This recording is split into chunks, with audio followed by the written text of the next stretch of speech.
7h-10h sur Radio Courtoisie, ligne droite, Liselotte Dutreuil. Vous avez dû en entendre parler ou l'entendre tout court d'ailleurs. Lundi dernier, dans certains quartiers de Paris, une alarme stridente a retenti sur des milliers de téléphones portables. En effet, un périmètre de sécurité sera mis en place pour les Jeux Olympiques dans certaines zones de la capitale et le gouvernement a trouvé pertinent d'en informer les riverains avec ce nouveau système d'alerte. Les chanceux qui ont pu en faire l'expérience ce lundi ont donc reçu un message les informant de la mise en place d'un QR code pour circuler dans le périmètre de leur domicile, que ce soit la façon dont elle est amenée ou la nouvelle en elle-même. Cette annonce a de quoi inquiéter les Français, encore traumatisés pour beaucoup par les restrictions de liberté subies lors de la période Covid. Avec nous pour en parler, Thibaut Mercier, bonjour. Bonjour. Alors je rappelle avant toute chose que vous êtes avocat, cofondateur du Cercle Droit et Liberté et auteur de Athéna à la borne, discriminer ou disparaître aux éditions de la Nouvelle Librairie. Alors, pensez-vous que cette alerte intempestive envoyée par le gouvernement, donc le titre du message était vraiment message d'alerte extrême, est-ce que c'est pas un peu exagéré ? Certains ont pensé à un test, mais le gouvernement aurait démenti. En fait, c'est un acte manqué du gouvernement, à mon avis, parce que c'est vrai que c'est extrêmement grave de voir que le gouvernement va ficher entre 200 000 et 1 million de personnes pour les Jeux Olympiques.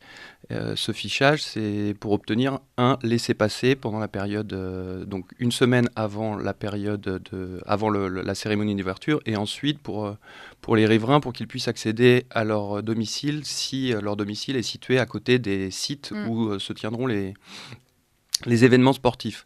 Donc oui, c'est extrêmement grave qu'on utilise cette technologie intrusive. Alors déjà, le dispositif FR Alert qui a été utilisé lundi soir à 20h, qui a envoyé un message à toutes les personnes qui étaient présentes dans ce périmètre. C'est un message qui a été reçu et qui a bipé même si le téléphone était en silencieux. Donc on se rend compte que maintenant, le gouvernement est capable de nous géolocaliser et de nous envoyer des messages sur nos téléphones.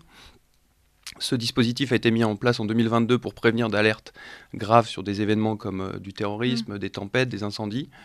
Et là, on nous l'envoie pour nous prévenir qu'il va falloir aller s'enregistrer sur une plateforme et donc subir une enquête administrative. Alors, le dispositif France Alerte, est-ce que les Français n'ont jamais été vraiment informés que le gouvernement avait accès à toutes ces informations, avait ce contrôle extrême sur leur propre téléphone portable ? C'est un peu choquant, non ? Il y a eu quelques... alors j'ai dû faire quelques recherches sur Internet aussi pour découvrir quel était ce dispositif, mais il y a eu quelques articles de presse depuis 2022 qui nous expliquaient quel était ce dispositif, et il y a eu quelques tests aussi qui ont été diligentés l'année dernière sur la mise en place de ce dispositif, mais c'est vrai que maintenant on voit au grand jour ce que ça donne, c'est-à-dire qu'on se balade tranquillement dans la rue et on reçoit un message du gouvernement qui est normalement fait pour nous protéger, et là c'est plus pour faire de la com ou nous inciter à aller s'inscrire sur une plateforme. On se demande vraiment si ce dispositif n'est pas dévoyé en l'espèce. Et vous craignez que justement il soit dévoyé et qu'il puisse derrière aboutir à d'autres mesures, je ne sais pas, utiliser des QR codes pour sortir seulement à certaines heures ou seulement si on a le bon véhicule, je ne sais pas. Écoutez, pendant le Covid, on était plusieurs juristes et autres et non juristes à avoir alerté sur l'utilisation de ces technologies intrusives pour contrôler nos libertés. Alors à l'époque, c'était pour des raisons de santé publique. Vu que le gouvernement l'a utilisé de manière réussie, dirons-nous, pour la santé publique, qu'est-ce qui pouvait bien l'empêcher de l'utiliser pour d'autres objectifs politiques ?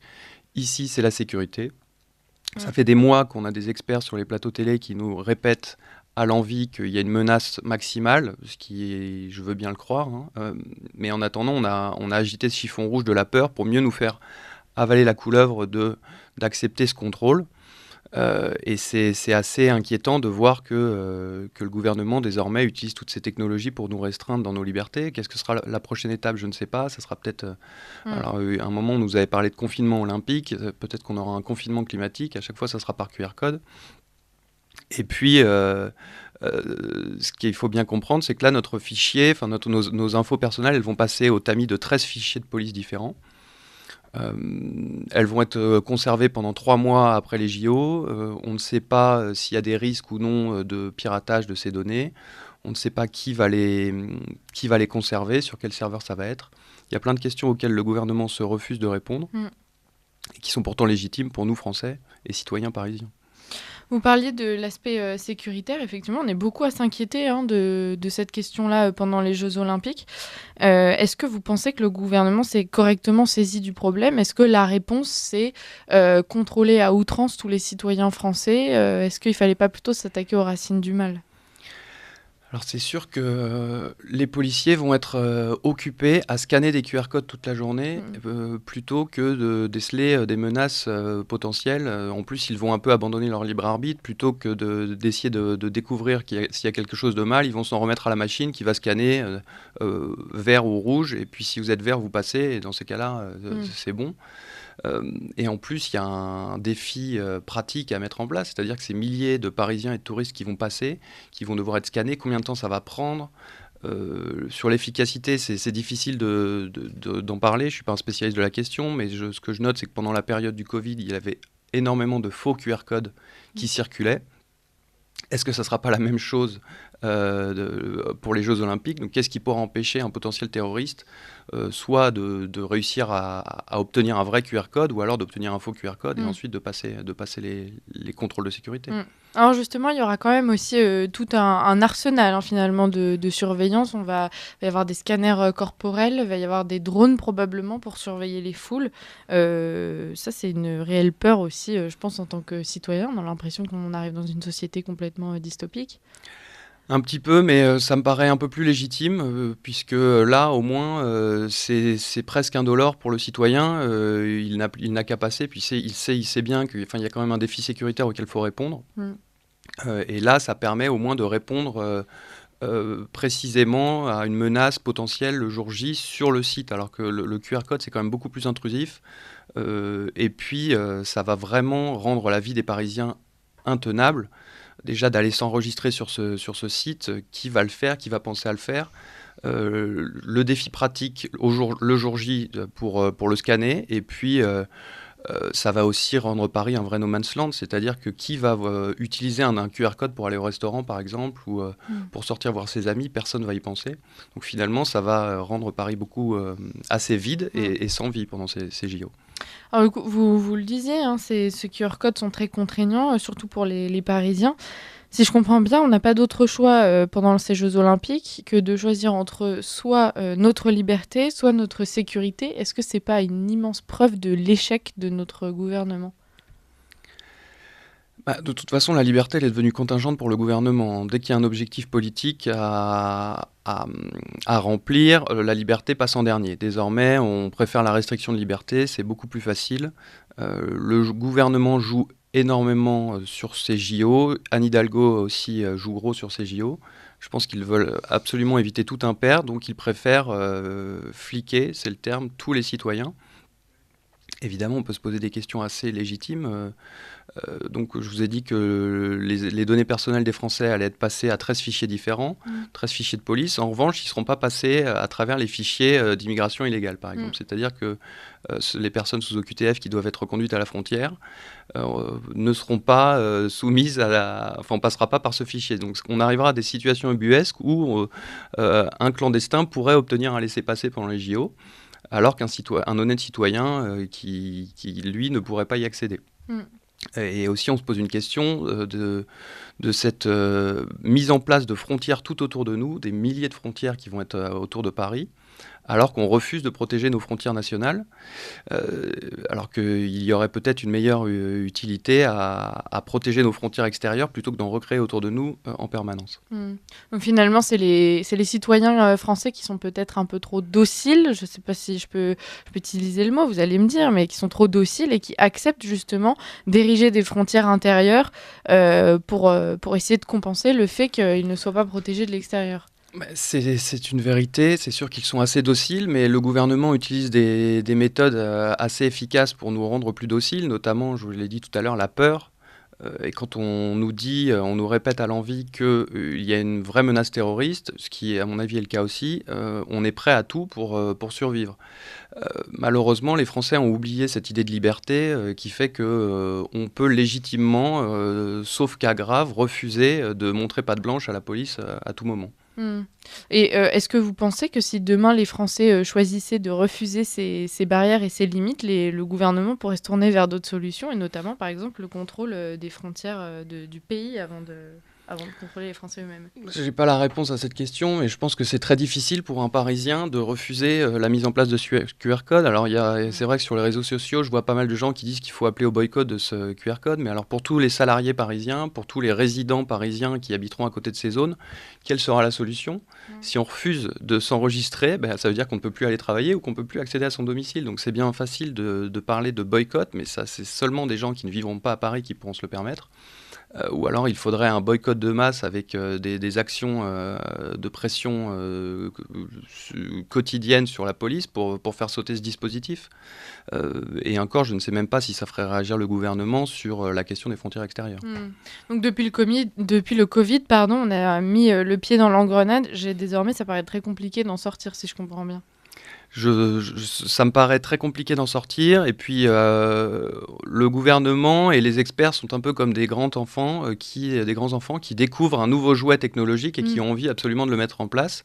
Donc, on parle de vidéo avec vidéo algorithmique, on parle de reconnaissance faciale, on parle de drones, de QR code. Donc, puisque ces nouvelles technologies existent, pourquoi on ne les utiliserait pas ?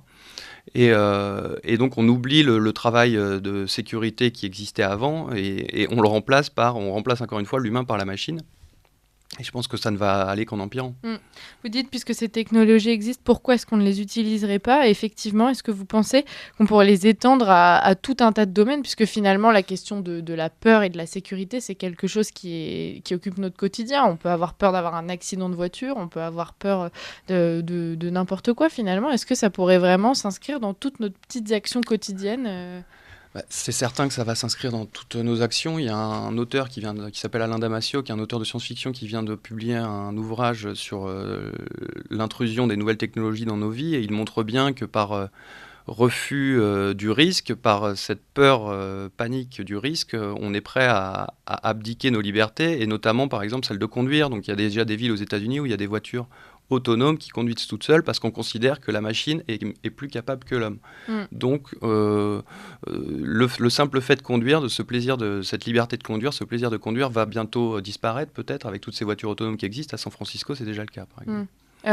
On accepte de remettre notre vie entre les mains des machines finalement, mais ça c'est assez effrayant aussi, non ? C'est une espèce de grand remplacement de l'homme par la machine. Gunther Anders parlait de honte prométhéenne de l'homme devant cette machine. Donc on considère qu'on est imparfait et que la machine est plus parfaite que nous, et donc elle fera mieux le travail. Et c'est toute cette idée de transhumanisme, d'homme augmenté, d'intelligence artificielle, puisque cette machine fait mieux le travail plus rapidement, à moindre coût. Pourquoi on ne s'en remettrait pas à cette machine à notre propre détriment et au détriment de notre propre humanité. Est-ce que vous pensez que notre gouvernement a conscience de tous ces enjeux qui sont en fait finalement anthropologiques, même philosophiques ? Est-ce que vous pensez qu'ils en ont conscience ou qu'ils se disent juste tiens, c'est pratique, alors allons-y quoi ? J'aimerais me dire qu'ils en ont conscience, mais quand on les entend parler, quand on entend tous ces officiels défendre le QR code, quand on entend Laurent Nunez, le préfet de Paris, défendre le QR code, jamais ces questions philosophiques, anthropologiques ne sont mises sur le devant de la scène. Et je trouve ça assez dommage parce qu'on peut comprendre qu'ils aient envie d'utiliser cette technologie, mais c'est pas pour autant qu'on doit oublier l'éthique de ces technologies. C'est un grand mot, mais nous, en tant que juristes, on est là aussi pour rappeler que il est nécessaire qu'il y ait une certaine éthique, qu'il y ait une certaine régulation de ces technologies, et le gouvernement semble les avoir oubliées, ça c'est certain.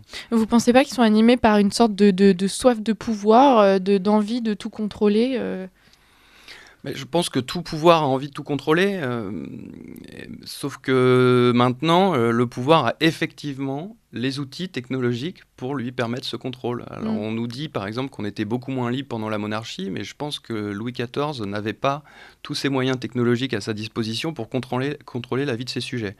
Donc désormais on est peut-être en démocratie, sauf qu'on a un État qui dispose de ressources technologiques énormes et qui peut les mettre à profit pour mieux contrôler nos vies. Alors ça peut être le fisc qui va regarder sur Google Maps pour vérifier nos déclarations de propriété foncière, ça va être les QR codes pendant le Covid, ça va être tous ces drones qui font qu'en fait notre vie est complètement restreinte, on est pris dans les taux technologiques et ça devient assez difficile de vivre sans.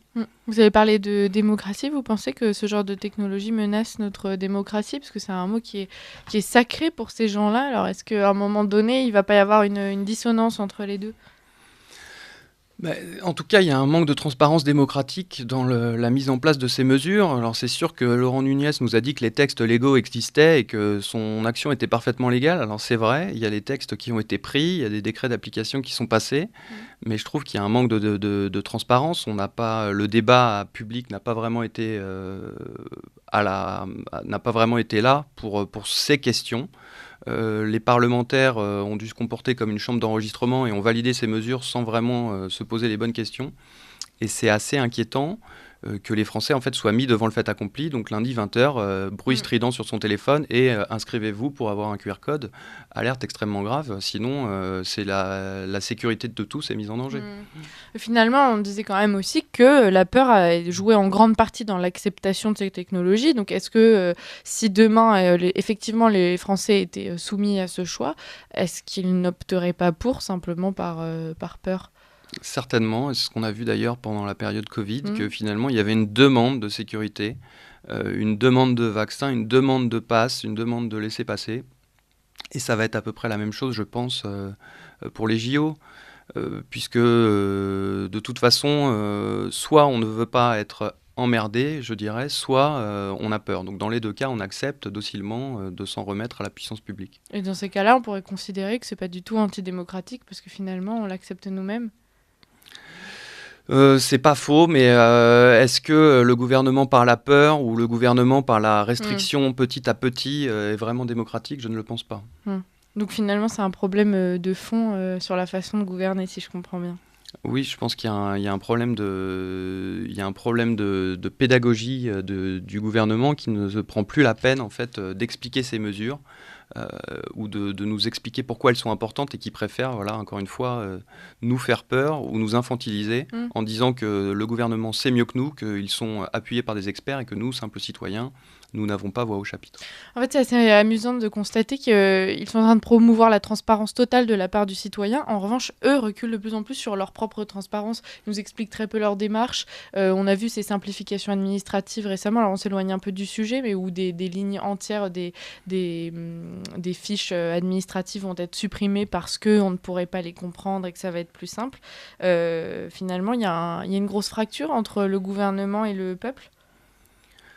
Je ne sais pas si les exemples que vous citez illustrent cette fracture entre le gouvernement et le peuple, mais il est certain qu'on a l'impression que nos élites politiques ne sont plus intéressées par le peuple, mais sont plutôt intéressées par des idées qui dépassent le peuple, c'est-à-dire l'Europe ou la mondialisation ou l'économie, sans vraiment prendre en considération le citoyen qui vit sur le territoire français.